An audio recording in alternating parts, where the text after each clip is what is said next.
Where I'm getting my little announcement to introduce him. This is Mr. Dennis Tratine. He is, he'll share with you that he's had a successful investment career and then has gone on to have some inspiration and some insights, maybe we call it, for parents and helping kids get ready for the transition, which is, we are right there. When I saw how his ideas and what he was concerned about for kids at 18, how that lined up with our JAG competencies. I thought my people would like to know about this. And this is my pleasure to meet Arlen today for the first time. She's, as it says, an author and a co-conspirator. That's right. That's a good way to put it. Yeah, so thank you so much for joining us. Let's welcome.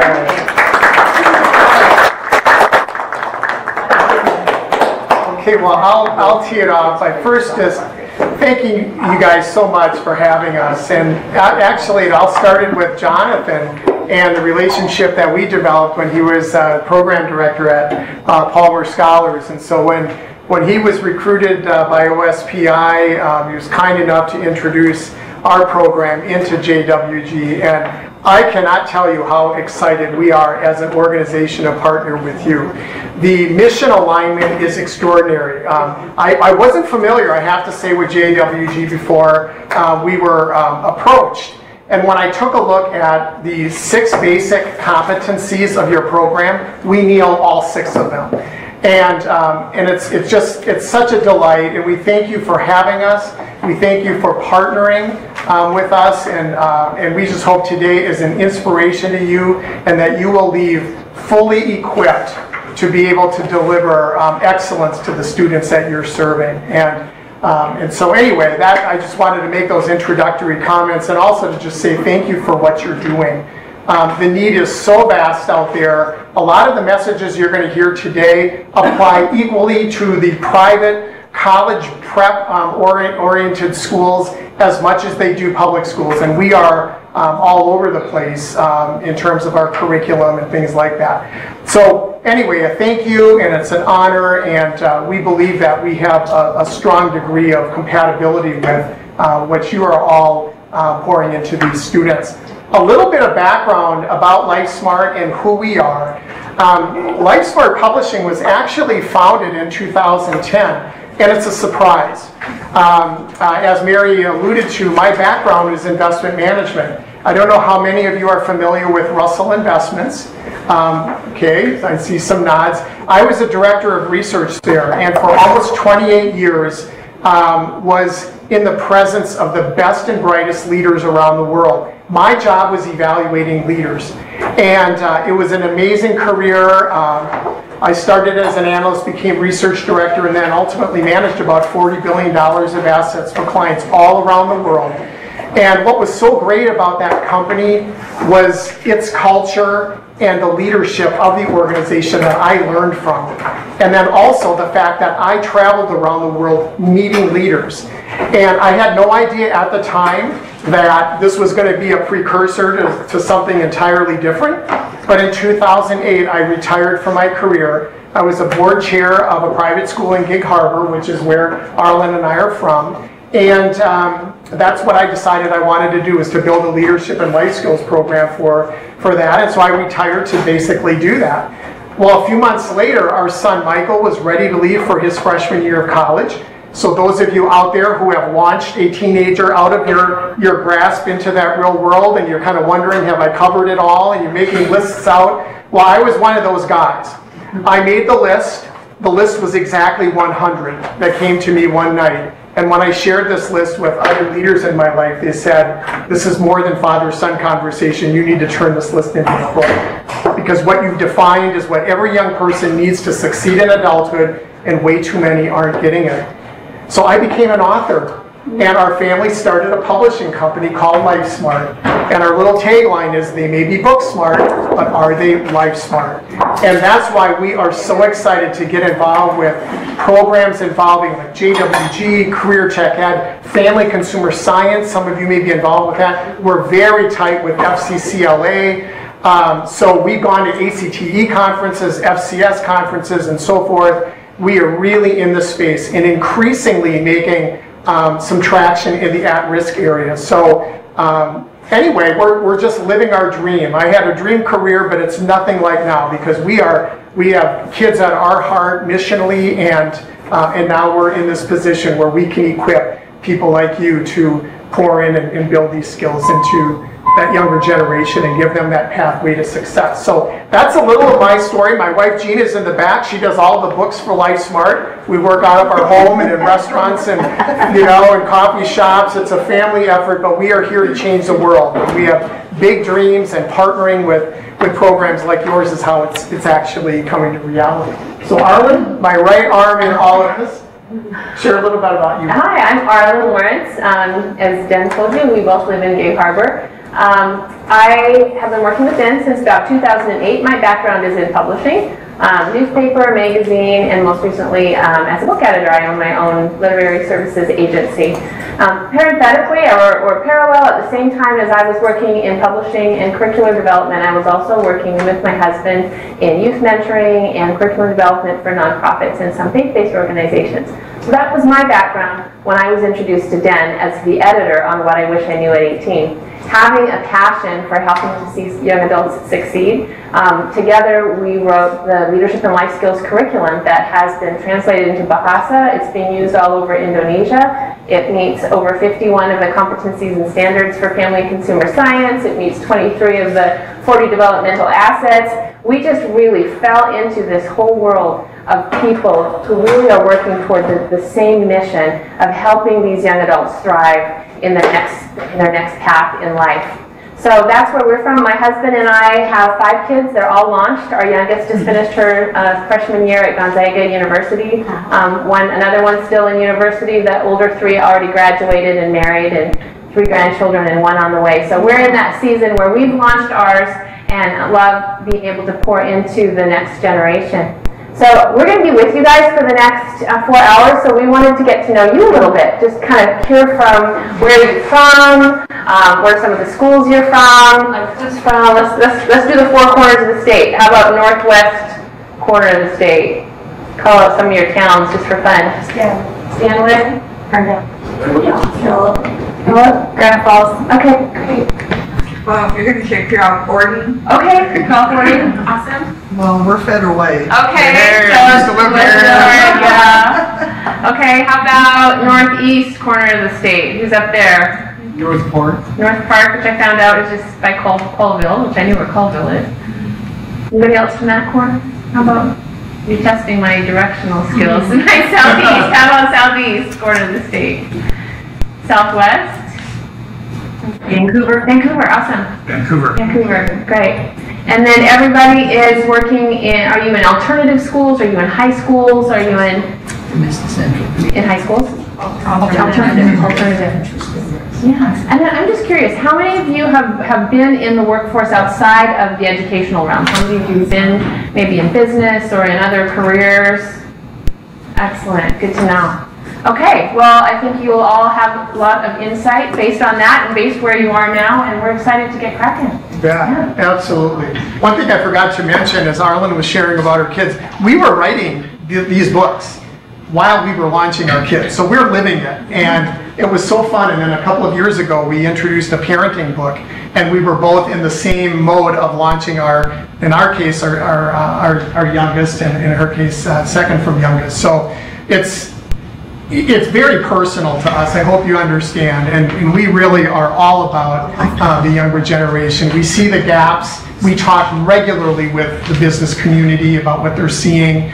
We know college presidents. We hear what they're hearing, and so I know we got a lot of work to do, and we're here to be your equippers.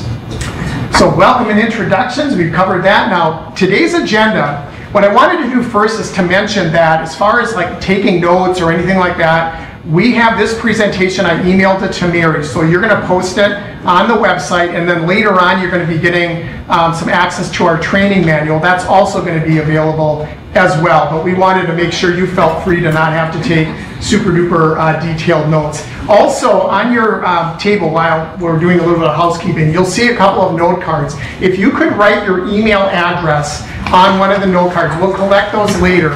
And the reason we're doing this is we have a weekly newsletter that goes out to thousands of teachers and parents around the nation, and also to students. And this gives you a weekly nugget of wisdom that you can use in the classrooms. And we get phenomenal feedback from our constituents. So anyway, some fun classroom conversation starters for you. So what I wanted to do next is just kind of give you a little overview of what we're going to be covering today. It's a pretty full schedule, but what we're going to do is start off for the first hour and a half or so, kind of setting the stage, being a little bit more conceptual, and then we're going to really be drilling down into some curriculum and some samples, and then next steps to fully equip you. But anyway, so this is kind of what we're planning on as far as today, talking a little bit about outcomes and a really great concept, what we call the pathway to destiny, that I think will really resonate with you and your students. And then as we get into curricular modules, you'll see the different categories of our content that feeds nicely into the work that you're doing. Later on, then we'll get into an overview of our resources. We'll go through some sample lessons, and then all of the nuts and bolts of implementation of our program, along with next steps. Where do you go from here? So you really feel comfortable. So if we've done our job, you will leave encouraged and equipped and confident. And also, I want to just say at the very end, we have a contact page. Please email any questions that you might have as a follow-up. I thought it would probably make the most sense to begin with a curricular vision. Now, you all as JWG, have your own views, and I think you will find this very much in alignment with ours. But as you take a look at the resources that we are providing you today, you will see that they come from a philosophical concept of what students need and what the workforce is demanding. So it's both of those things that have to be done right. And we think three components to a well-prepared student for thriving in the real world is going to take three different categories. One is self-discovery. At this time of life, their kids are trying to figure out who they are and what is it that they have to offer, what are they interested in, what are their skills, etc. And as we talk with students from around the nation, we are struck by how many students are making these critical life decisions without having the slightest idea of who they are. And so we really believe strongly that self-discovery needs to be an important component to career readiness programs like yours. The next area is leadership. And leadership is something we'll talk a little bit about later, that if you asked us, we would say it needs to be in every student, not as an elective for only the elite of students. It needs to be a core course for every student. Because when you talk with employers, when you talk with university presidents, what they will say is how ill-prepared most students are for the demands of that next step. And it's because they're lacking the soft skills. We are one of the leaders in soft skills. And so what we're going to be training your students via you is what the workplace is looking for in terms of attitudes and behaviors and decisions and skills. Leadership is a huge part of our component. We believe your students will be leaders, and everything frames from that. And then finally, specific career strategies, the knowledge of what it takes to find a career that fits you like a glove, where you can land that job and where you can rise to the highest limits of what your career is. So these are the three components that you will see us go through over the course of the next 4 hours, and that are embedded in every resource that we are providing. Okay, so the next thing that I wanted to do now that you have that kind of philosophical understanding, this is what we believe you can expect as outcomes from your students as a result of going through a curricular program such as ours. We believe they're going to have improved leadership and decision-making skills, much deeper self-awareness. Again, that who am I and what do I have to offer? What are my opportunities? We have some great resources for that. We believe that they are going to have a greater sense of hope and vision and belief in themselves and their future. And then lastly, they are going to be well positioned for not only career success, but success in all of the phases of their lives. So I'm going to pause there, and Arlen has got a little exercise that she wants to run out with.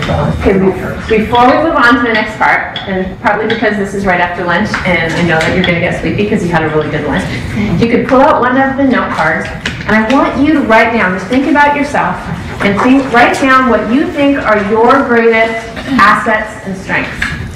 So come up with, like, if you're really self-confident, fill out the whole page.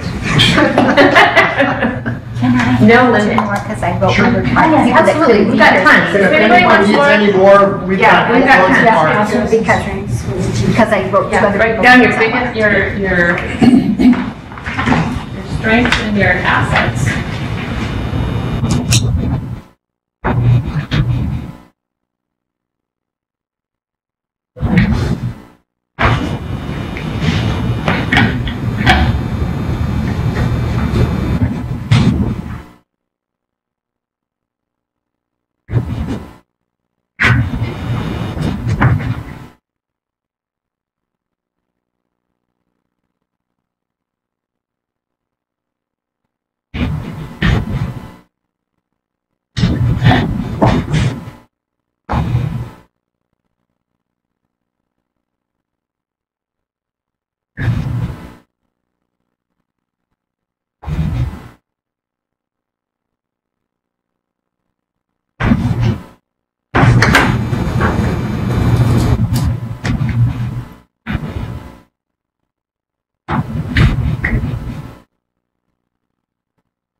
Okay, if more comes to mind, go ahead and write them down. My first ever experience as a youth mentor, I was not much more than a youth myself. I was barely older than, well, maybe a few years older, than the young girl that I mentored through Big Sisters, and it was their Sisters Plus program. So she was a teen mom. She was expecting when I was introduced to her, coming out of a really difficult environment with a lot of difficult adverse childhood experiences. And looking back, I was ill-equipped at the time, had a good heart, and really wanted to make a difference in her life. And so I jumped in to be a friend, but also to share some things that could help her make her life take a different trajectory, build some skills into her, some things that she didn't know yet. And they had a hard time sticking. And it's a problem that I have seen in youth mentoring since I've been involved, and that as I've talked to teachers and other people involved with really not just at-risk youth, anybody, is you pour into someone, you teach them everything they know, you know, to help them succeed, and they still don't succeed. Why is that? Why is not having the tools enough? So with that in mind, we developed what we call the Pathway to Destiny, because more often than not, as youth mentors or teachers or even as parents, we often jump in here when we're trying to help a young person succeed or reach their destiny. We jump in here with, do your homework, stay organized, manage your time, kind of a checklist of things that if you have all these things in place, you should be able to pull it off. Possibly we might back up here to vision and cast vision. You can really be something. You can make something of your life. We try and cast vision and try and get them excited about what life could be like. But yet still they struggle. It's like a freeway to destiny, and they take the exit right there. Well, what we've discovered through personal experience and through a lot of other people's research as well is that really where it happens is back here. The pathway to destiny really starts with a person's personal development and a healthy self-awareness. This is at the formation of who they are and how they see themselves. When someone is developing a sense of self-awareness, they're learning, we call them the big three. Who am I? What do I have to offer? And what are my opportunities? And if this is healthy, if this is good, then this sets them up to have a sense of value about themselves. And it gives them a sense of hope and a sense of belief that, yeah, my life is going to be good. I can make something of myself. I can be successful. So when we cast vision for someone who has these things in place, they get it. And they want to learn the things that they need to learn in order to achieve their destiny. Does that make sense? So really, when we see kids taking an exit here, what they need isn't necessarily always more skills, and that coming from someone who's written a leadership and life skills curriculum, but to go back here first and lay some of this foundational groundwork. I was at the NAE, the National Alternative Education Conference in, where was it? It was in Florida, Jacksonville, Florida. I had to think, where was I in March? But they had some really great speakers there, and I attended some of the sessions. I was a speaker myself, but one thing I learned, did you know that neuroscience has shown us that hope actually changes brain chemistry? It actually changes the brain chemistry. If you don't have hope, it affects, dramatically, physiologically affects your ability to apply these things here. I thought that was absolutely fascinating.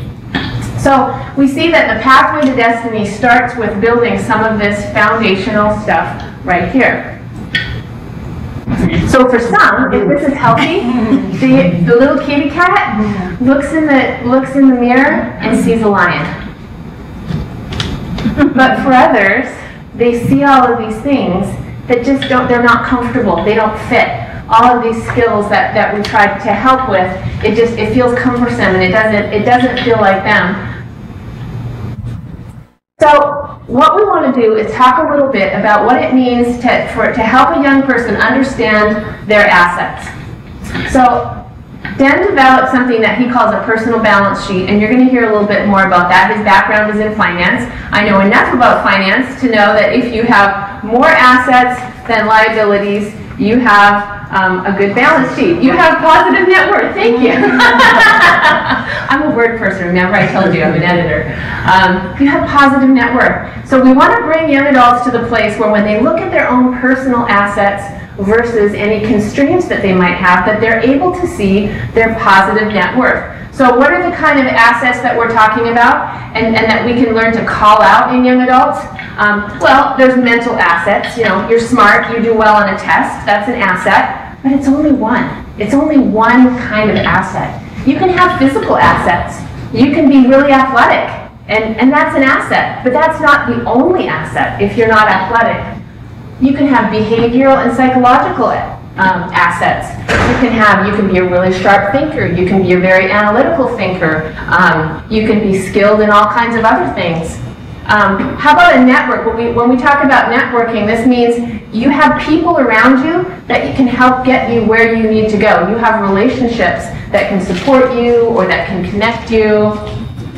You have experiences. Maybe somebody grew up in a foreign country. Maybe somebody grew up in a part of the world where they have experiences that nobody else did. Maybe they traveled. Who knows? There's all kinds of experiences that we bring to the table that nobody else has, that we need to learn to call out and consider, hey, that's an asset. Our interests, our passions and dreams, like what do we aspire to? That's an asset, the kinds of things that we think that we can do. Our support system and our inspirational value. Maybe we've had to overcome some kind of terrible adverse experiences. Maybe we were born with a birth defect or some other challenge. We would have some kind of, like the human spirit or inspirational value that would be a huge asset. So just out of curiosity, what were some of the assets that you identified about yourself? Just call them out, just for fun. I have a sense of, I'm sorry. Yeah, go ahead. I have a sense of humor. Sense of humor? Don't get Behavioral rattled. psychological. Yeah, very good. Good answer. There you go. We're all good. Dependable. Dependable? Where would that be?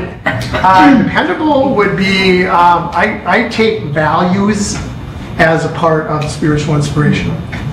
What else? Intuition. Intuition. Intuition. Psychological. Tenacity. Tenacity. Those are a lot of really great characters. What? Believer. Believer. Spiritual and really inspirational. It's an asset. A good relationship. Oh, that's awesome. Networking and your Networking. support system. Yeah. What else? Work ethic. Work ethic? Why would you put that there? So learning to identify in young adults what their assets might be. Where do you think just your regular mainstream high school, what assets are generally valued?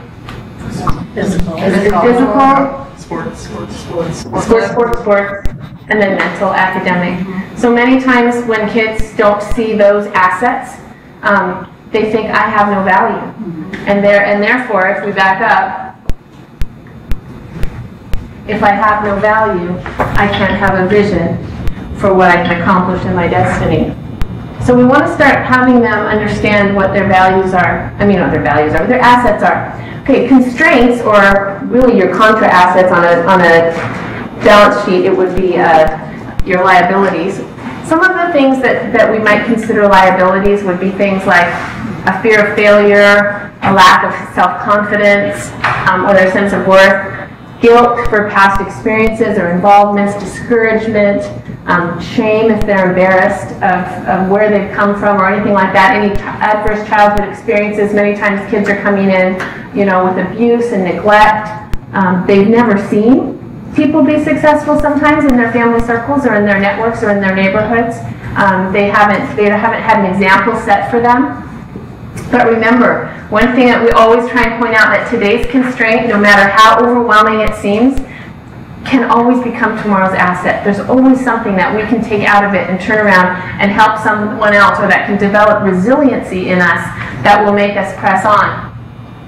So we'll talk a little bit more about that, but this is the link here to the personal balance sheet, which is a free self-assessment teaching tool that you can download off of our website and use with students or with yourself, that helps students develop a personal net worth based on assets and liabilities. So I'm going to turn it over to Dennis and talk about what do we do at the beginning end of that pathway to destiny to lay that foundation to start building that value and hope. Yeah. And before we get to the leadership module, what I wanted to share was an experience I had with a high school in Wisconsin. I grew up about 20 miles south of Green Bay, so you can imagine what it's like when the Packers and the Seahawks play. I'm a little conflicted. But anyway, still have very strong roots there in small town America, and I was invited to do a talk at an alternative high school. And the counselor came up to me afterwards and he said, I just want to share the impact that this assignment, this personal balance sheet assignment, has had on our school. So but the first thing they do with the students is they ask them to take an inventory of their assets, just like you just did. Now, we only gave you a minute. What he wanted to do is to give the students a much longer period of time. He said on average, the students came up with 2 to 3 on their list. And you sit around and you think, how are they going to do this? How are they going to pull up if they only see 2 to 3 good things about them?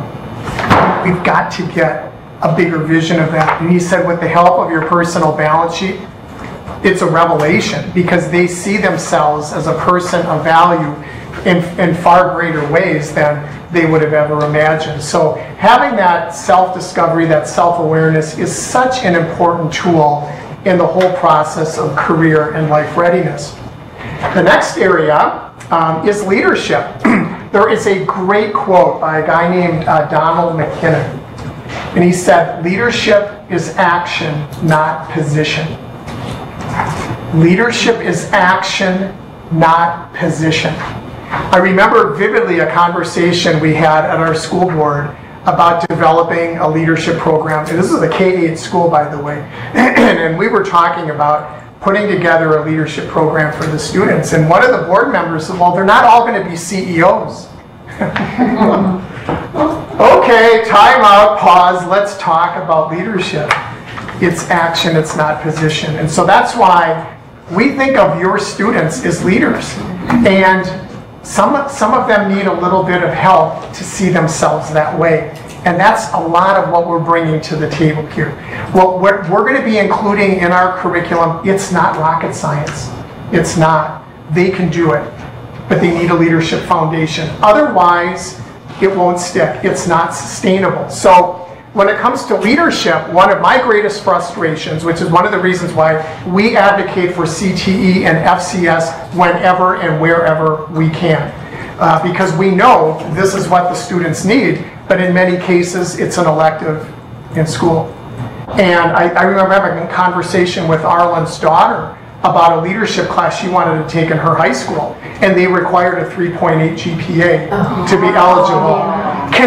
Is there any more demoralizing? I don't know who thinks thoughts like this, but it's like, no, leadership is only for the, no wonder, really. So how many of your schools, show of hands, require leadership of every student, at least in one course or whatever? Okay. But like required by our school? Required by the school. It's not an elective. Every student takes a leadership course. It's exactly a course, but it's part of our mission. Okay. And that's actually a lot of what we hear. Leadership is a part of our mission. That's a different thing than a commitment to say every student is going to go through a comprehensive leadership and life skills course. Well, we can't change that. We can be advocates. But in the end, what we are hearing over and over from employers and from university presidents is that we are reaping what we've sown. Did I say that right? Or we're sowing what we've reaped? Reaping what we said. Okay, we're getting what we expect if we don't have required leadership courses for students. And it's the soft skills that we're talking about. Skills. Yep. Life skills, but not leadership. Yep. And so one of the things that you're going to be hearing, and the way we actually organized our What I Wish I Knew at 18 is we organized the book so that the first half or maybe 2/3 of it are leadership building chapters. And then we go into specific areas like career and college. And we talk about the pillars of a leadership foundation. And it starts with having a healthy life perspective. And we believe that all of the self-awareness, the pathway to destiny that we've been talking about, that all builds a healthy outlook for my life. And if we have a healthy outlook, we have a sense of our worth, a sense of purpose about our life, we have a positive outlook and so forth. That's going to position us to do well. But if we have an unhealthy and unproductive view of our life, it's just not going to happen. So let's get at the root cause and let's focus on building that healthy perspective. The next leadership pillar is character related. Integrity. If you ask any business what the #1 criteria is for an employee, they will usually say integrity. If not, it's a very close second. Well, what does that mean? Especially in a world where nobody even knows what values are anymore. Someone's values, well, your values, not mine. Well, there are universal values that we argue for in a very strong way. Integrity is one. That is a universal. So is kindness. So is honor and respect and things like that. A commitment to excellence. That is what this book is about. This builds a commitment to excellence and shows students how to get that.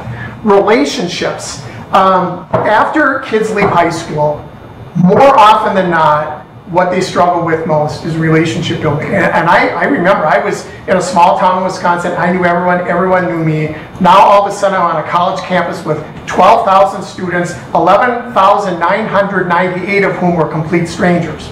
I was a big fish in a small pond. Now I'm a small fish in the ocean, it seemed. And so relationship building is really critical. How do you form healthy new relationships? How do you work in teams in a business environment? Things like that. We spend a lot of time in relationship building. Personal productivity. Probably the greatest issue for the younger generation today is distraction. And I have 3 emails that come to my phone. So while we're talking, I'm getting buzzed and beeped and whatever. Well, it's the same way for our teenagers and our young adults. And attention spans are shrinking. There are a lot of issues going on with focus and things of that nature. Time management is becoming really critical. But other areas like goal setting, decision making, the kinds of disciplines that help you be productive with the time that you have are really important skills. They're in our program. Health is another critical pillar. We don't tend to focus a whole lot in our book on health because there are many other subject matter experts that we felt handled it better than what we could. But suffice it to say, having a good personal health in a very holistic way is critical. And then being able to deal with the adversity that we have in our lives, which happens to everyone. The question is, what do we do when it's our turn? How do we deal with it in a healthy way, work through it? And ultimately, what we really hope is that all of the students who go through that adversity become an inspirational asset to someone else. And when that happens, bingo, it really clicks. So we talk a lot about the ways that students can can really get inspiration from their own past challenges by coming alongside others. So these are the elements that we think are so critical in building a personal leadership foundation that will help in all of those decisions about college and career and family and managing our finances. The next thing that I wanted to just touch on, which we'll be going into in much greater detail a little bit later, is, okay, so we have this diagram of all these different leadership pillars. What the heck do we do with this? And that seems so overwhelming. Trust me, you're going to be able to get through our program, and your students will really well when it comes to leadership building. What we've done is we've gone through our book and also identified what we consider to be the most important leadership trainings for students.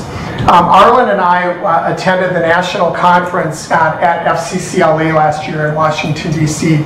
We did 6 speaking engagements, and 2 of them involved a talk that we gave called Leadership for a Lifetime. And it was about 9 or 10 leadership themes that are critical for people throughout their lives, but especially so in those first few years after they leave home. Self-awareness, which we talked about, is certainly one. Having a vision for our lives, which for most students after they're leaving home, it's going to be career related. That's kind of that immediate focus. So having a healthy vision for our career, but not just career, it's also for the rest of the time. How do we serve our communities? Things like that. How do we form strong relationships and things of that nature? So having that positive vision for our lives, that's really such a motivating force, and it gives us strategic direction. The next one is, I always tease Arlen, this is her favorite word. I don't think there is a meeting that goes by with her where she doesn't at least once see the word intentional or intentionality.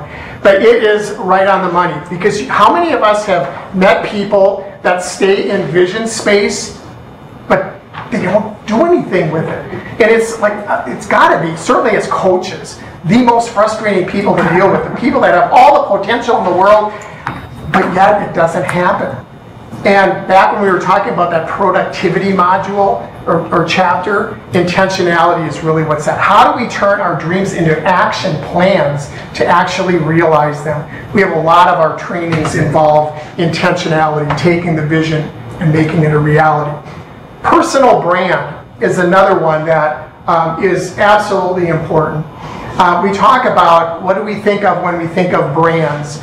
Well, we think of, what are the companies that have the best known brands? The Apples, the Nikes, the McDonald's, and you name it. And they all have excellence as a part of not only what they deliver, but also what they expect of their employees. So back to what our reputation is as a company, any good company that wants to grow and succeed has to have strong core values that are driving it. Character traits, things that they expect their workforce to live up to.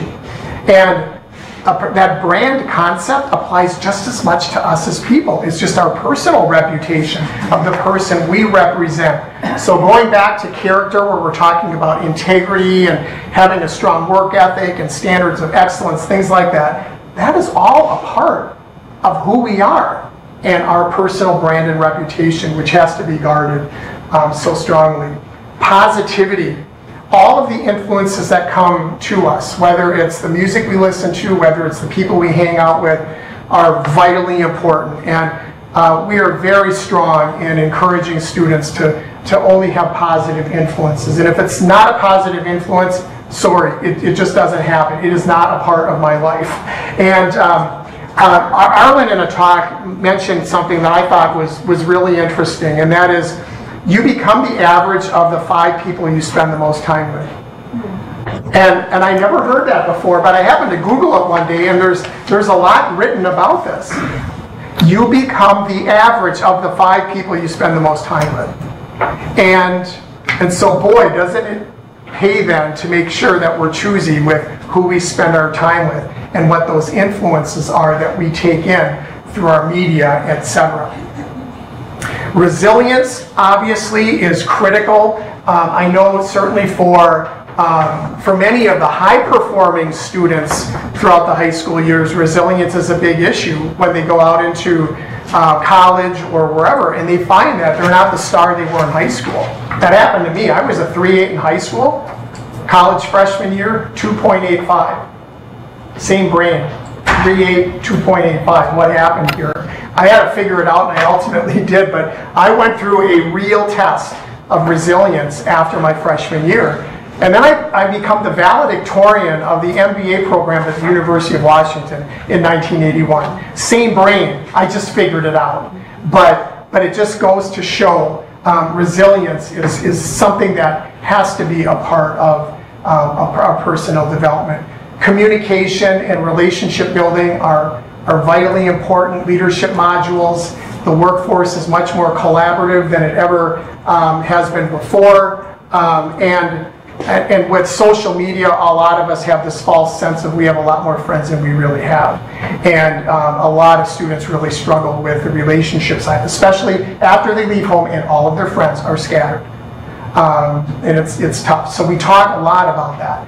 Other-centeredness and balance are two that we think are also really important. It's just that, with all of these different things to cover, what are the most important ones to pick and choose from. But other-centeredness is really that formula. You is greater than me. And balance is how do we make sure that we have a balanced life? How do we make sure that we have time in our lives for reflection, for just chill time, and so forth. And so these are the leadership modules that are a part of the program that we have. Now we're going to turn into career readiness. So back to that earlier exhibit of self-discovery and then leadership. Now we're going to that third one, which is the deeper dive into career readiness. And I'm sure I don't want to assume that you're not doing this, but we think it's very, very important that a good career readiness program has 4 key stages in it. And we have all 4 represented in the work that we'll be sharing today. The first is exploring. What careers might be a good fit for us? How do we get that figured out? Obviously, that's critical. The second thing is how do we go about the process of qualifying for whatever that career is?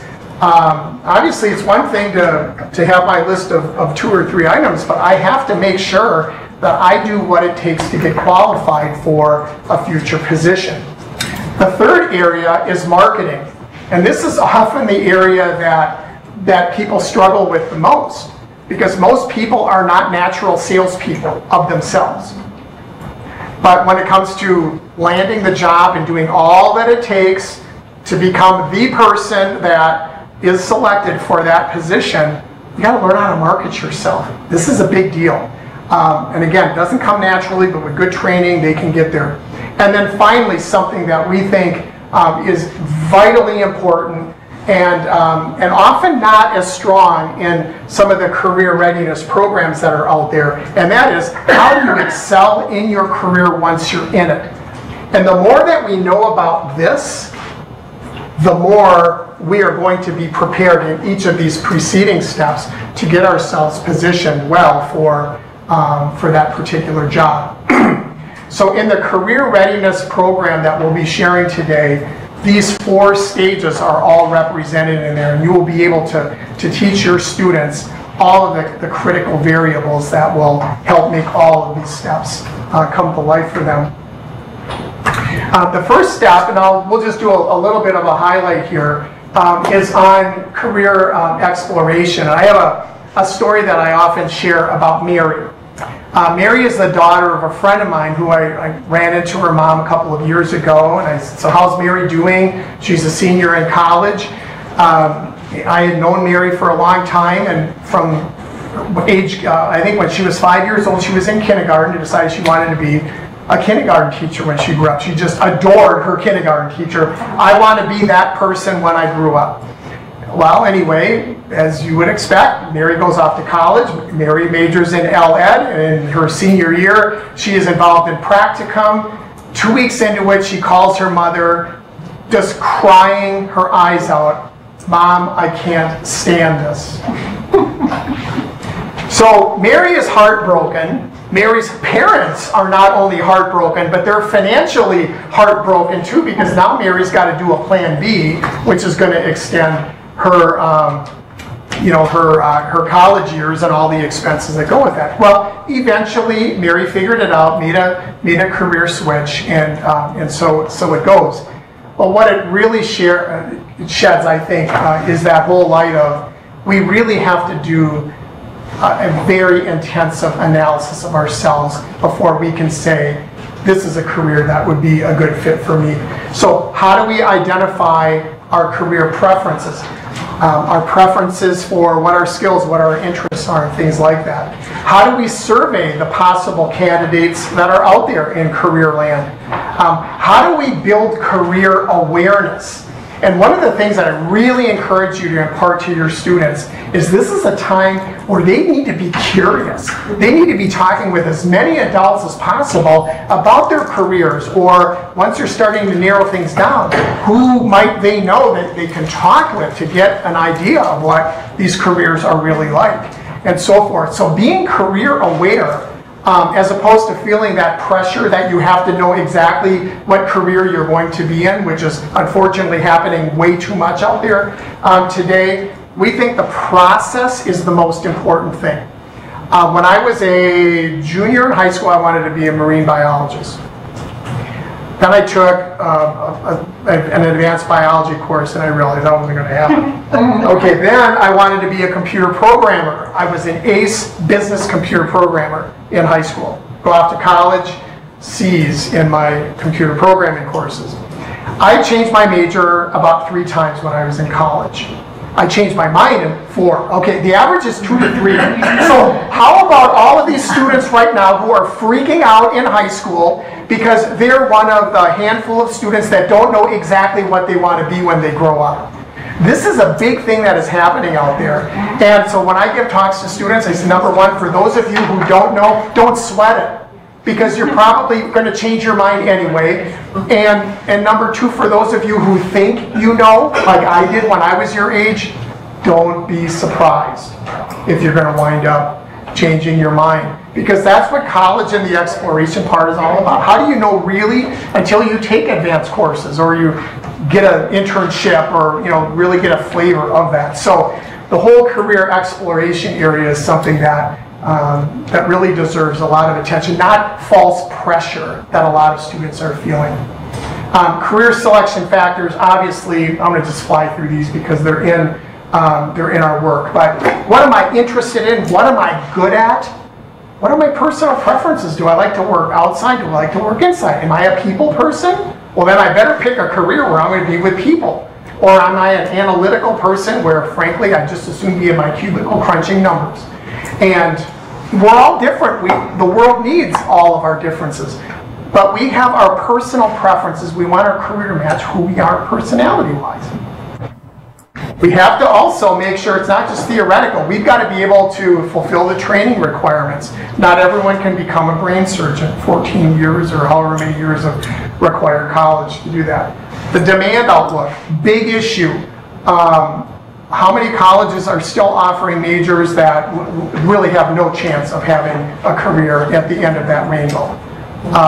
That's not to say that there isn't virtue to what they're learning, but in this day and age with how expensive it is, it really pays to understand the likelihood I'm going to be able to get a job in that particular career. So that's important. And the last one, I will beat probably like a dead horse, and that is intuition and wisdom from pros. There is no substitute for having your students talk with people in careers and not to make a decision until they've done that. Because so oftentimes reality is different than what they think. If I listened to my college professors and career advisors, I wouldn't be here today. I would never have had the career path that I've had. I had to trust myself, and I talked to a lot of people to really confirm whether that was a particular career that was for me. Okay, so now we've explored our career options. We maybe narrowed them down. Now we have to get qualified for them. So we have to understand our credentialing, what is required of that career in terms of experience, in terms of education, in terms of other types of training. Students have to understand how competitive the workforce is. They have to build what we call a competitive edge. It's no different than marketing, where they are competing against lots of other people for particular careers, and we need to make sure that they've done everything they can to put themselves in a positive light when they do their interviews and things. We encourage students to compile a skills inventory. We kind of talked a little bit about, you had a head start with that earlier. Compiling a skills inventory will help students understand what are those skills, both hard skills as well as soft skills, that will be of value to the workplace. Don't forget those soft skills. And again, in qualifying the value of talking with people in those jobs. Then the marketing area. And for any of you who are wondering, why did I pick the ski image? He stuck his landing. Okay. And that's the idea. So we do all of this work. How do we land that job? Well, we have to understand how, in this day and age, we search for available positions. It's really interesting now. The research is over 80% of jobs that were awarded to an individual came from that individual knowing someone inside the company. How many students understand the importance of networking? I sure didn't. This is a really, really, really important thing for your students to understand. The old, it's not what you know, it's who you know. 80% of the time, I mean, it's what you know too, but who you know gets you in the game. My daughter-in-law, perfect story, happened over the last month. She got a phenomenal job because she knew someone who helped make sure that her resume and application was set aside, and there you go. So we have to know how to explore for positions. We need to build our network of ambassadors. We have a lesson called Build Your Sales Force. And again, most students don't understand how to do this. They wouldn't think this is a huge value opportunity for you. They have to develop compelling written documents, resumes, cover letters. They have to master the art of interviewing.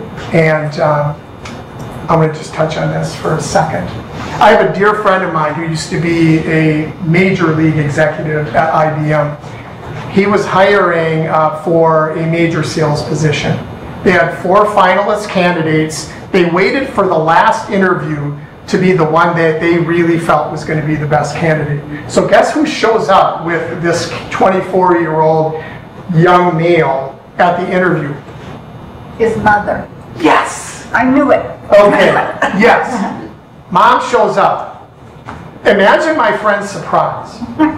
He expected he got a twofer.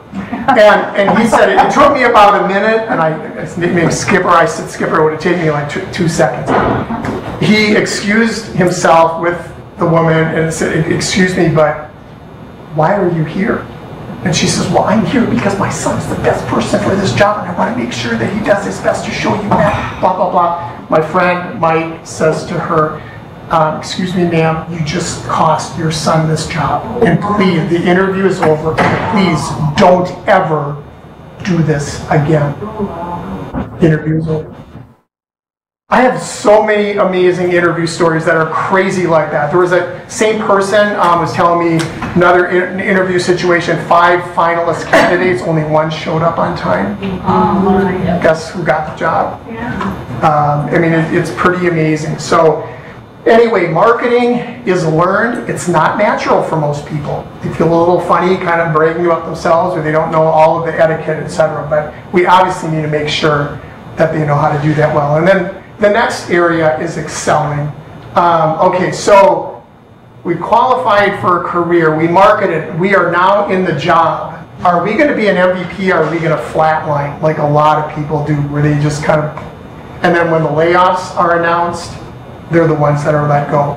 The world is so much more competitive, and students need to know this. Companies are managing their workforces like never before. You have to be a great employee to keep your job. It's not enough to just, win the prize of getting the job. So how do you go about doing this?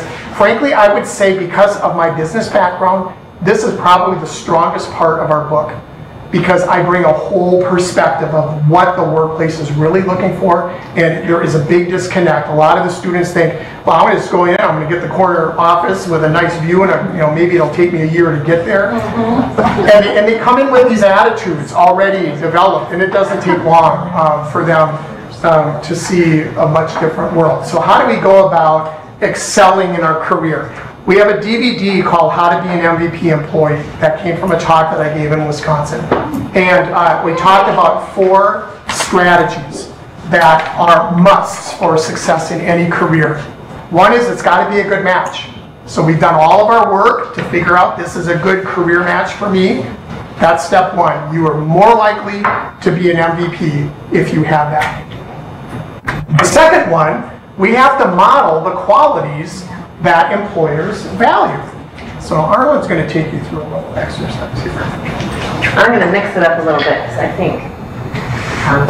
think you guys have some great ideas, and we're going to throw them up here. Does anybody want to scribe? Does anybody feel like they want to scribe? Should be a scribe? Somebody else here? Sure. I'll call the other. So you guys are Jobs for Washington graduates, and I don't even think we've said the word jobs yet, so I should probably say jobs. No, you use whatever color. Okay. Express yourself. So, it wasn't that long ago that a lot of the jobs in our economy were manufacturing, and there was good hard work to be done, and people needed to be done, and there were a lot of jobs out there, and a lot of manufacturing jobs have been moved overseas. Our economy's become very service-oriented, it's become very knowledge-oriented, and so you have to know something or have something to bring to the table to be able to score a really good job. It's not as easy to find that job as it used to be. Is that true? Yes. Yeah, that's true. That's the reason for some of the statistics that we're saying. So if we do get a job, or one of the things that land us the job, we've got to have in our arsenal, our kids need to have in their arsenal those qualities that employers really value. So they're the ones that get and the ones that keep those jobs. So let's get some ideas flowing. I want to hear from you. What are the qualities that employers value? Just throw them out. And what's your name? Tammy. Tammy's going to write them up there for us. Time management. Perfect. Personal. What was that one? Personal. Personable. Yep. Willingness to do those other tasks as assigned. Willing to do the grunt work. Right? Window washing. And dress the part. I think our kids don't know what a professional look looks Okay, like. professional appearance. Yeah, or dressing. Initiation, like Initiation. you don't have something to do, find something. Awesome. Yeah. Yes, initiative. That's the word. Initiative. Ethical. Ethical. These are good. These are really good. Being able to work in a team environment. Perfect. You get that? Teamwork? And under duress. Which is resilience, Stress really. management. Yeah, stress management. Yeah. Stress management. Ability to meet a deadline. Oh, that's awesome. And I think a sense of humor when you screw up, because Humility. yeah, humility. Humility, Yeah. that's good. Oops. Any other ideas? I'm out there. These are great. These are fantastic. Good communication skills. Communication skills.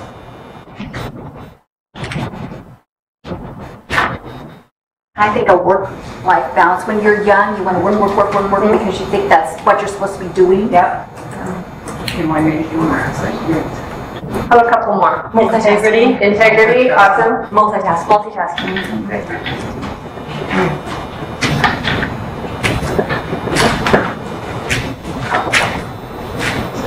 Perfect. Any else we need to put up there before we let Tammy sit down? Okay, that's great. Thank you, Tammy. Appreciate that.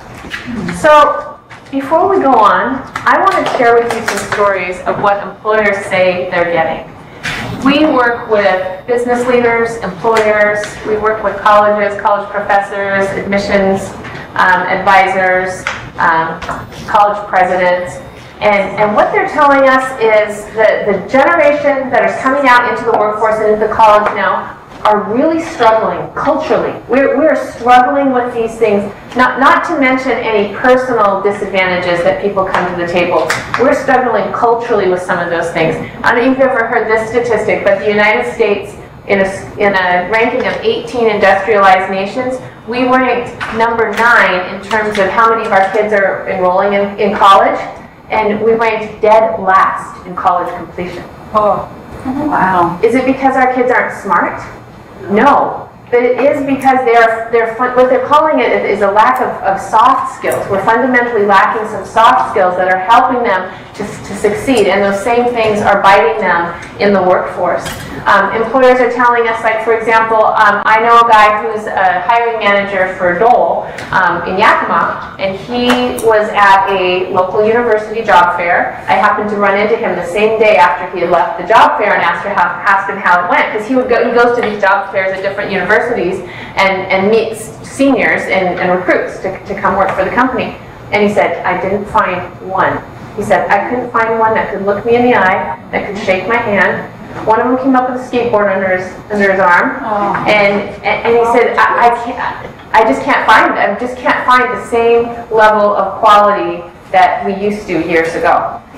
I looked up some things. Well, there was a New York Times article that I thought was really interesting that I was reading, where a guy talked about a guy who lied and said he was going to a funeral and even got sympathy from his boss. Oh, you know, if I can be anything for you, be there for you. And later he posted how he stayed home and he built a tree house. And he just needed some time off work, and he posted an essay on his blog about building his tree house. And actually, we know somebody in our own community, a young lady who called in sick to work, and then 10 minutes later was posting partying pictures on Facebook. Not really cluing in that somebody was going to... Go ahead. No, it's work-life balance. Work-life balance. Sense of humor, it's up there. On social media. Here's another one. After 5. She posted a little too soon. Too soon. This is a quote I grabbed out of the New York Times article, but the gal they interviewed says she remembered an intern who ate a tuna fish sandwich during a 10 a.m. meeting with very senior colleagues. When mildly rebuked afterward, the intern replied, "Well, you said to be myself, and I was hungry."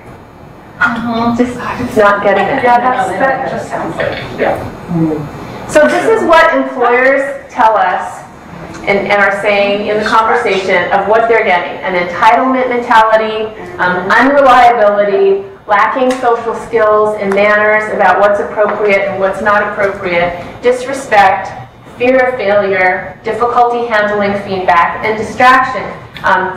Again, the New York Times article talked about they prefer to carry on their work conversations on Twitter, or they're Snapchatting their coworkers instead of getting up and going across to the next desk, and not really having a clue that that's not okay. So part of that is a generation, and it does get sorted out. But the problem is, if they don't know that going in, employers need to learn how to work with employees, but employees need to learn how to go into those environments and be successful.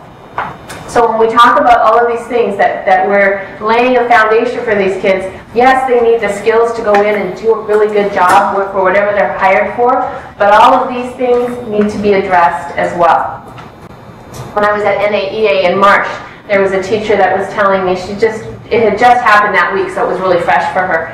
And 2 of her students that she'd worked really hard to get jobs for, they ended up getting fired several days into the job because they had a food fight in the kitchen and throwing lettuce at each other. Oh my gosh. And she'd worked so hard to get them into these jobs, and they lost in a matter of days. So what are some of the qualities of excellence? See how many of them match with what you said. These are some that we've distilled. High standards, knowing what high standards are, and then wanting to meet them. Integrity, ding, ding, ding, ding, who said integrity? Reliability. When you're supposed to be there at a certain time, you show up at the same time. Meeting deadlines. Who was our meeting deadlines person? Yeah, there you go. Right there, reliability. Relational skills. Being able to deal with conflict, being able to agree to disagree, being able to negotiate that and not, having an emotional reaction if you feel disrespected, learning to keep your tongue and conduct yourself in a professional manner. We would hope that students would learn that in the home, but very often they don't. But we have the opportunity to teach them some of those skills and call them out. And what we're going to be sharing with you today is going to give you guys some tools to build some of these things into your students. Positivity, enthusiasm, there we go. Personable. What else do we have on there? Well, like humility with sense of humor. Sense of humor. There you go. That humility there and sense of humor. Motivation, work ethic. There's your initiative. Being able to multitask. If you don't have anything to do, saying, what can I do? What's next? Being innovative. Finding new and creative ways to do things, not just going through the motions, but being innovative. And then resilience.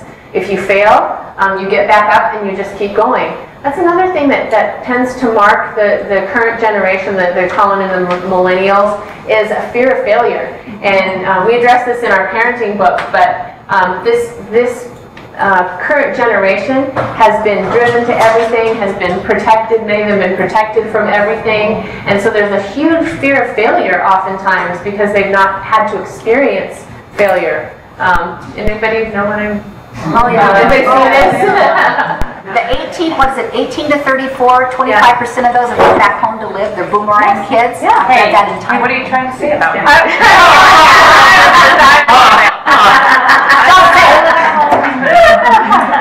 You live at home? See?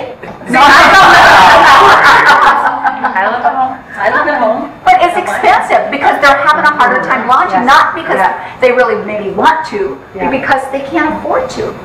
No, that wasn't my case. But I launched, and I have a career. I mean, I'm set, but it's just, and I lived on my own for 5 years. But it just happens to be, like where you're at in life. I mean, well, I think you're referring to like young adults who are not able to function and be successful. And a lot of them is because they have college debts. And where you were saying like you switched, your master, your bachelor's or whatever, how many different times? Right. I mean, I only went and got my bachelor's and I don't use it. Like, and I haven't gone back to school. So I think that's where that happens because so many people don't know what they want to do and then they fail. I mean, because I thought for the longest time, if I don't use my degree, I'm not... What a waste or something. Yeah, what am I going to do with my life? But I think that's why a lot of kids do fail. Well, I think it also stems from the nurturing with the parents, because we all know we've run across, like, if we're trying to hold kids accountable sometimes and you get that phone call, why were you picking on my kid? Why were you? And I think that's where a lot of it too. But you know what, you are right on. And so many times those students, then what happens is they don't know how to take criticism. They don't know how to take and so they get into the job situation and they get, as they should, critical feedback from their boss, and they're not able to take it because they've been protected from it and they've never had to deal with that sense of failure and having to have humility and having to shape up. So anyway, I'd like to be able to attach your adult book. If I'll use that in my classroom, I want all my kids to take that book home to their parents. Okay, we'll talk about that. You might get that opportunity. So anyway, in terms of all of the different modules, qualities of excellence, these are the kind of things that you're going to get tools for today to start building into your kids. I know you probably are already, but I just wanted to give you a little peek. We've been kind of talking theory, so I want you to pull open your book. I'm going to give you a whole overview and show you how our curriculum works later. But for now, I want you to turn to page 13. And I'm just going to give you a sample of what a lesson like this looks like, because you're probably thinking, well, how do you teach these things? Because they're kind of like conceptual, values-based things. But there are some really neat things that we can do. And one of the things that's fun, we talk about how do we engage kids, how do we connect kids, how do we make them care about what it is that they're learning. But anybody, no matter what situation, we love to talk about ourselves. We all do. And if we're talking about our own lives, more often than not, that's the best way to connect young adults is just talk about them. So on the bottom of page 13, this is a lesson about giving a healthy vision of what it means to be successful. And what do you think most teenagers think success is? Money. Money. Yes. Things. And I actually work with some professional football players who are writing books. And this is something that they tell me more often than not messes up these young adults that all of a sudden, they get this phenomenal success and they think that that's what success is. And their life completely falls apart because they have no strength in all of those other pillars of the Solid Leadership Foundation, because success really isn't money. It isn't. So this is a lesson that kind of helps give a glimpse into building an appreciation for success that's not money. So in every lesson in What I Wish I Knew at 18, you've got consider, discuss, apply. So consider is the part that you're going to do with your students. All of our lessons are one-off. So everything you're going to do on this topic is in one day. So if you've got kids that are absent a lot, this works really great because everything they're going to get on this topic, they're going to get in one day. And so if they miss another day, they might miss another lesson, but they'll get everything for this lesson in one day. So consider is going to be the part that we do with the kids. So I like to read it out loud and just have everybody read together, or you can have students take turns reading it. Having students read it? Yeah, take turns reading out loud. So let's do that. Let's pretend we're in a classroom. Do you mind taking the first couple paragraphs? Are we on the how will you know? How will you know? Yep. How will you know whether you achieve success in your life? Is there a certain number of dollars you think measures success? How about a certain accomplishment, position, or possession that would make you feel like you made it? Keep going. Yeah, keep going. One need only look at bookshelves, the entertainment industry, the infomercials, and all the free financial seminars to see that our culture defines success in terms of wealth, fame, glamour, and power. But don't you buy it for the minute? These do not buy long-term happiness. That's right. What is real success? Only you can decide what that is for you. But as you're formulating your criteria for what success means to you, look at this quote from a gal named Bessie Stanley. It was written in 1905. He has achieved success who has lived well, laughed often, and loved much, who has gained the respect of intelligent men and the love of little children, who has filled his niche and accomplished his task, who has left the world better than he found it, whether by an improved copy, a perfect poem, or a rescued soul, who has never lacked appreciation of earth's beauty or failed to express it, who has always looked for the best in others and given them the best he had, whose life was an inspiration, whose memory a benediction. And we might need to explain what benediction is. What's a benediction? Do you know? It's kind of an archaic word, isn't it? Like a blessing to other people is a benediction. So yeah, it's a prayer. Like I said, if you've ever been to a church service, that's a formal church service, they'll say a blessing. So it just means a blessing, statement of blessing to other people. So on top of page 14. So the fact is, you are in control of what you think success is, how you define success. So rather than basing it on money, let's try and come up with a more comprehensive definition of what success is that would include some of her ideals, but also some of the others. Like, for example, who would read this list for us out loud? Arlen? Yeah, go ahead. Are you still at the discuss, or are you at... I'm on consider at the top of page 14. We have... Okay. Top of page 14. There's two in our book. Maybe ours is different. Oh, that's odd. Well, you have the first. So I have the old... Oh, yeah, so that's why I just make sure. I got thank you so much. 14 and I was like, yeah, I was at the new point. Thank you so much. We have the second edition, and you guys you have the first hot off the press copies of the second edition. So, okay, who would read this list, 1 through 4 for us? I'll read it. Go, thanks. Let's talk. How you applied your gifts, skills, and abilities to the betterment of others? 2, the quality of your relationships with people. 3, the strength of your character. And 4, how well you fulfilled your roles as friend, son, daughter, student, employee, etc. Perfect. Okay, so I'm going to give you a little assignment. I want you to take just a few minutes at your table, and you can use one of your note cards and brainstorm with your table some other ways of measuring success other than money. Okay, and mark that call. Other than my success. I have a great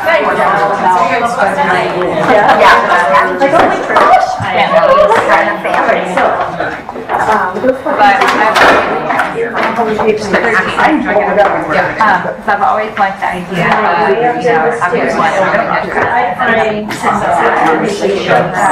great,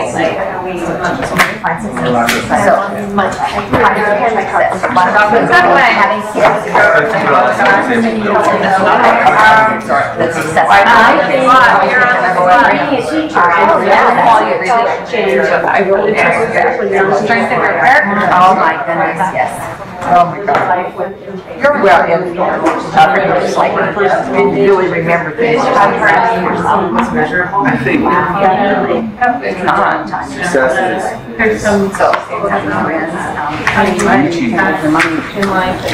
yeah, whether they're small or big or being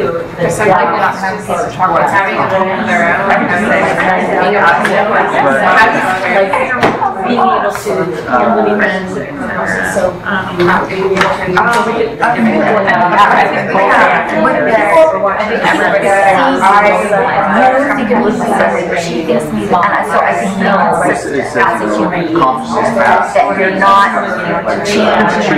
really small or to match that. if you move forward, Yeah, you're consistent. what else can I do? What else can I do? Are what you are, what you are. I believe the role of friend, son, daughter, student. That you are. I think that, I would you personally take humanity where they are at. I know my father knows. just that goal It's kind of amazing because people are drawn to it. That your scholar work at it doesn't give an expectation by of an constantly trying to different avenues. Yeah, meets them, meets the person where they're at. And you have to do that with kids if you're going to make it. You have to pause the game, policies or whatever they count as. I mean, because I'm young, so I'm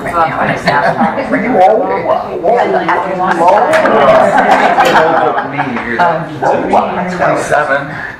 It's actually purple. For me, but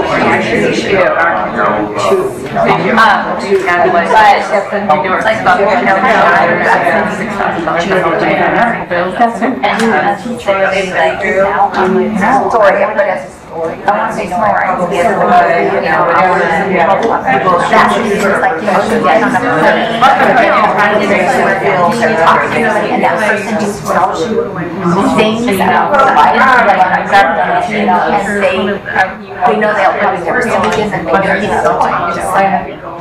you were that kind of face. I feel like It's fascinating. I know I do so, but at the end of the day, I can go home. No, I didn't. Yeah. Okay, I'm gonna jump in, even though I can tell you guys are having really good discussions, and I think we should break up your conversation. And you know what? People do like to talk about stuff like that because it's real stuff. I know even my own kids, they get energized talking about real things and not just making small talk. And it's great to talk about things that are real and that really affect our lives, and it generates more conversation. So if I was doing this in a classroom of young adults, I would, and I'm going to, have you guys share what are some of the things you came up with, ways to measure success besides money. You just call them out. What did your team come up with? Do you want all of them? Okay. Having developed a strong support network of high quality relationships, high self-value, achieving goals of any level, small or large, striving for constant self-improvement, and being of service. Awesome. Those are great. How about this table? What did you guys come up with? So I would like to. We came up with talking, right? happiness, being contented, loving others, and helping people. Perfect. That's great. I'll just list some because it's a long list. Enjoying what you do, happy with what you have, the impact that you make, and the people that you help or your community. The success in those that you work with, success that they have later on, and constantly continuing to grow, change, and learn. Those are awesome. Those are really good. This table. Having a family. Children, we talked about how for some people it's just having children is successful, and for some it's the success of their children. Success with them. Being a consistent person. People know who you are, and that's who you are. And change depending on who you're with. Meeting people where they're at as far as in their life. It's a very good Just being flexible about being an accepting person, no matter what their challenges are or type of person they're, and then being a good listener. Sometimes people just need to talk. That's great. How about back table? Did you guys come up with something? Yeah, I think most of them were said, but changing lives and building relationships, being reliable, being consistent and persistent, and setting, reaching our goals, having a sense of achievement. Those are great. So what I would probably do if I was doing this in the classroom, I would probably try and distill some of those answers and see if we could come up with a top 10 on the whiteboard there. And then in your apply section, you see there's an assignment there. So every lesson has an apply, is where they have to take it and they have to do something on their own. And the apply question is, okay, can you come up with someone that you think is successful? Who do you think models some of these qualities? It could be a teacher, it could be a relative, it could be a neighbor, it could be whoever, but who are some people or a person that exemplifies these qualities? So that's just one example of how we can teach some of these lessons to our students. Absolutely. And one of the reasons we selected this particular lesson, because there are probably 50 of them in the whole student guide, is how you define success will generally guide how you live your life. And if you think it's all about money or all about things or whatever, that's what you're going to focus on. And you have the benefit of wisdom. I don't know how I would have answered that question, you know, if I was a 16-year-old or whatever, but one of the things that makes this course come alive in the classroom is you sharing your stories and perspectives. It's a very relational thing. They will remember your stories more than they will probably remember anything. But this is a great example to get them out of the maybe the conventional ways of defining success that really aren't true. But let's give them that head start before we go. Okay, a few more slides before we take a break. Mary said you're all Energizer bunnies. You don't need breaks, but is that how I? It isn't quite what I said. Not quite what I, okay. But anyway, we're going to have a couple of breaks in the afternoon, so not to worry about that. But anyway, a couple of things that we're going to touch on, and then we'll do break time. Back to the MVP strategy 3. So strategy 1 was finding the great career match. The second one was modeling the qualities that employers value. Imagine your students, how much more successful they will be if they take this to mind and heart and start now modeling that. They have a leg up on all the other students. But the third thing is, now we've landed the job, how do we excel no matter what our career is? How do we deliver great performance?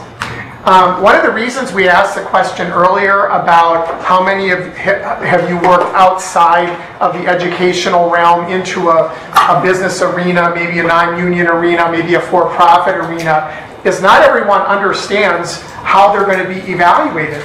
I remember in my summer job when I was working through college, I worked for a paper mill.